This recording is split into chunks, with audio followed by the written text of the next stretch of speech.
નમસ્કાર. જામનગર જિલ્લામાં જામનગર મહાનગરપાલિકા, સિક્કા નગરપાલિકા, 24 જિલ્લા પંચાયત અને 112 તાલુકા પંચાયતની સીટ માટે 26મી એપ્રિલ 2026ના રોજ મતદાન માટે સંપૂર્ણ તૈયારીઓ કરી લેવામાં આવેલી છે. આ માટેના રિસીવિંગ ડિસ્પેચિંગ સેન્ટરો મહાનગરપાલિકા, સિક્કા નગરપાલિકા, જિલ્લા પંચાયત અને તાલુકા પંચાયત માટે સંબંધિત તાલુકા મથકોએ નક્કી કરી દેવામાં આવેલા છે. આ માટે ઈવીએમ જે તે તાલુકાના સ્ટ્રોંગ રૂમમાં અને મહાનગરપાલિકાના અને નગરપાલિકાના ડિસ્પેચિંગ સેન્ટર ખાતે સ્ટ્રોંગ રૂમમાં સીલ કરીને રાખી દેવામાં આવેલા છે. તમામ ઈવીએમમાં બેલેટ પેપર મૂકી અને એને મતદાન માટે તૈયાર કરી દેવામાં આવેલા છે.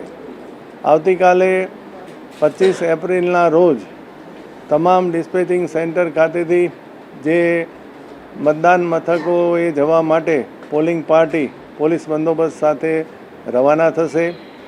તેઓને માટેની જરૂરી જે એશ્યોર્ડ મિનિમમ ફેસિલિટી દરેક મતદાન મથકોએ હોવી જોઈએ તેની ખાતરી તમામ ચૂંટણી અધિકારીઓ દ્વારા કરી લેવામાં આવેલી છે. તમામ મથકોએ વીજળી, પાણી અને ફર્નિચરની સુવિધાઓ પૂરી પાડવામાં આવેલી છે.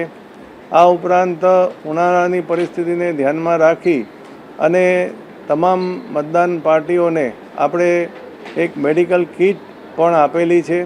રિસીવિંગ ડિસ્પેચિંગ સેન્ટર ખાતે પણ મેડિકલ ઓફિસરની એક ટીમ ઉપલબ્ધ કરાવવામાં આવશે.